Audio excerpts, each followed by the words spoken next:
Reka ngusuhuze kandi nkwifurize ibihe byiza. Nizere kumeze neza, nizere ko ibyo ukora byose biri kugenda neza, ndetse kandi ibice bitandukanye by'igihugu muherereyemo ibyo muri gukora byose biri kugenda neza. Nizere ko Imana ibahaye imirimo yo gukora ndetse mukayinoza, kubera ko nicyo kintu cyonyine musabwa, ko Imana yabahaye imirimo namwe icyo musabwa no kuyinoza, nta kindi. Nge nitwa Zande rero nanje kunoza umurimo wanjye wo kubahereza amakuru.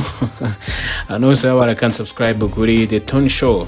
Niyo mpamvu tutaturanga kugira tugende tubahereza amakuru agiye atandukanye, tugende tubaganira, tugende tubabwira ese nibiki biri kuvugwa mu myidagaduro by'umwihariko, nibiki bigezweho, ese nibiki birimo biragenda bivugwa. Nge nitwa Zanda rero nkwaye ikaze, reka twinjirane amakuru yacu uyu munsi y'imyidagaduro.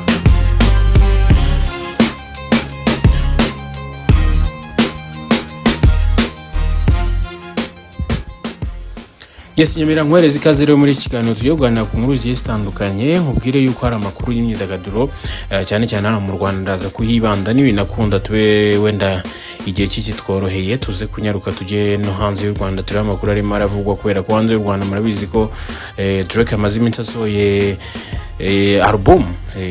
album eshatu icyarimwe kabisa, yarazisohoye yazishyira hanze, ndetse kandi ndabizi ko amaze amakimbirane atoroshye hagati yiwe n'uwitwa Kendrick Lamar. Uyu nguyu rero Drake n'undi akaba yaciye agahigo kuri Spotify, ingoma zizagiye zumvwa cyane kabisa, kubera ko n'ingoma n'indirimbo zigiye zifite ubutumwa bugiye butandukanye, kandi urwango rwo rurakomeje hagati ye na Kendrick Lamar, bahigana ubutwari. Ariko ngo guhiga ubutwari muratabarana, bamwe mu baraperi bahagaze neza, kandi imyigaragambyo yabo nyine ku umwe yigaragambya kundi bikomeza kubacururiza, bikomeza kubagenda bibahereza igikundiro cyo gitandukanye n'amafaranga muri rusange ko birabacururiza. Ariko ntago ari byo ngiye guheraho, ubwo nashaka kubwira ko no muhanga turaza kunyarukira tukakubwira ukuntu biba bimeze, ntuze kujya kure. Hanyuma n'ibinadukundirwa ndakubwira inkomoko y'urwango rwabo hagati yabo, cyangwa se nzanabikubwira no mu kiganiro cyacu cy'ubutaha. Ahubwo nyemerera mpere hano mu Rwanda mvuge kuri Yampano bamaze gutabwa muri yombi. Nkuru yatunguye abantu benshi bagiye batandukanye.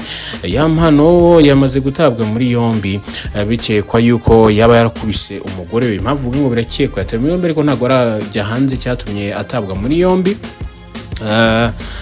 Ubwo muri rusange Yampano afungiye kuri station ya RIB y'i Kanombe. Impamvu muze ngo arimo arakekwaho nuko hari byinshi birimo biravugwa, byinshi biri kuvugwa ku ma live agiye atandukanye ya TikTok, ku ma live agiye atandukanye ya ngira ngo kuri X ntabwo bita live bita space, ku ma space agiye atandukanye bari kugenda bavuga bati Yampano yakubise umugore. Cyo ni cyambere. Ikindi kandi bamwe bavuga bati Yampano n'umuntu rumaze gusabikwa n'iyobyabwenge birimo urumogi.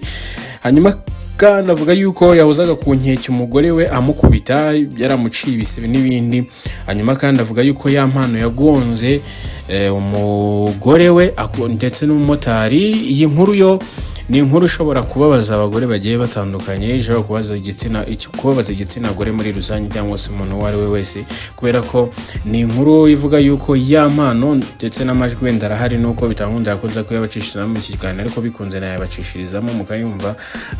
Yampano bavuga bati yarari kumwe n'umugore we bajyanye hano muri massage, bageze imbere kwa kundi nyine umuntu mushobora kugira ibintu mutumvikanaho muri kumwe, bagira gutya barahagarara baratukana babwirana nabi. Umugore amuga ati sasa none wowe ahantu ugiye ijyane, none ngewe mbe nakisubirira mu rugo. Umugore niko kuva mu modoka nuko gushwana kose n'ibindi biki byose, bakimara gushwana gutyo afata moto yisubirira mu rugo. Mu gusubira inyuma undi nawe yakase imodoka bari kumwe. Ubwo ni Yampano amaze kuyikata aragenda agonga umugore we, amugongana na motari.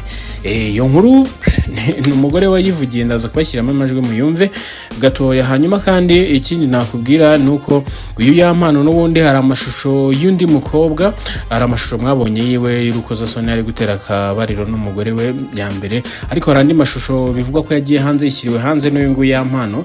Aya mashusho rero Yampano yayafatiye muri hoteli, aho bita kuri hoteli yo kwa Bamporiki, niho yayafatiye ari kusambana n'uyu mukobwa akayashyira hanze. Mu kuyashyira hanze hari abantu yagiye yoherereza bamwe na bamwe inbox, hari abandi bagiye bayashyira hanze, ariko niwe wayifatiye ari gusebya uwo mukobwa, ndetse kandi bivugwa yuko yari ari kwihimura ku mugore we. Hanyuma hari imbere yuko Yampano rero yinjira muri RIB, cyangwa se nyine yitaba RIB, hari amagambo yasize atangaje, arimo kuba yavuze ati njye umugore wanjye umugore wanjye yakuyemo inda 3, icyo ni icyambere. Ikindi kandi ya mpano aravuga ati umugore wanjye ntagashobotse, twagiye turwana inshuro nyinshi, twagiye duhamagara imiryango ngo tukunga ariko byaranze, umugore wanjye akavugira hejuru. Aranavuga ati nigeze kugenda mvuye mu rugo ngiye kwirebero nsanga umugore yanyimuye. Reka ino video tuyirebane. Muraho neza, ni Florier Zabira ya mpano wabo. Ndi hano rero kugira ngo mbasobanurire ikibazo nahuye nacyo muri ino minsi. Ni byinshi twagiye duhura nabyo ariko byinshi byabayeho. So njyewe rero nagize ibibazo, igitekerezo cyo gushaka umugore, hura n'umukobwa turaganira, mubwira yuko nifuza yuko yazambera umugore. Arambwira ati nanjye nakubera wambera umugabo. So ikintu cyabayeho ni amakosa, ariko nanone je numvaga atari amakosa kuko numvaga ni umuntu mukuru, kandi ndi umuntu mukuru, ntabwo nazana umugore ntashoboye inshingano z'urugo, ntabwo nazana umugore nashoboye kubaka urugo. Ariko ikintu cyabayeho, umugore yaje mu buzima bwanjye, nteranya n'inshuti, nteranya n'abavandimwe mu buryo ntabasha gusobanura, mvuge ngo yarambwenga nguriya, ariko yankorera gutuntu, namwe murabizi muri abantu bakuru, ku buryo ancomekanya n'abantu. Ibazeho umuntu ageraho akwangisha ababyeyi. Ibyo twarabirenze, ndavuga ati okay, niba udashaka ababyeyi mu rugo iwacu, n'ubundi ababyeyi ntabwo ari bo banyubakira, ninjya mbakumbura nzajya kubasura, si ngombwa ko baza hano. Muzi ibintu byose byabayeho, twagize gutya duhura n'ikibazo, video ijya hanze yacu, cyo turi mu gikorwa cy'abantu bakuru. Ariko mu by'ukuri iyo video yabaye intandaro y'ibintu byose. Umugore ntabwo yongeye kunyumva, umugore ntabwo yongeye kunyubaha, mbese video yayigize icyitwazo n'ikikango cyo kumbwira uko nitwara kose, umaze kwiyereka n'ukora ikintu cyo cyose nzagufungisha. So nagerageje uko nshoboye, shaka inshuti. Mfite manager wanjye witwa James, aba muri Amerika, yaramaze iminsi aba mu Rwanda. Mamagara James, mamagara mu rugo, turaza twiga ku bibazo bya hano. Ndababwira ati rero ikintu kiza kitera akaduruvayo mu rugo rwa hano, si uko turwana cyane, ahubwo tuba turi kuganira ku bintu runaka tutari kumvikana, umugore akavugira hejuru nk'aho ari gutabaza. Ntamubwira nti ariko kuki cyo kuvugira hejuru, wajya uvuga gake niba ushaka ko dukemura ibibazo, ukareka kuvugira hejuru. Ibyo byose twarabirenze. Noneho tuza kwiha umwanzuro wo kuvuga yuko umuntu niyongera gukora ikintu kitasobanutse icyo ari cyo cyose, buri umwe wese azavamo. Vava njyewe nagiye ku kazi, ngiye ku kazi nk'uko mubizi ko kuririmba.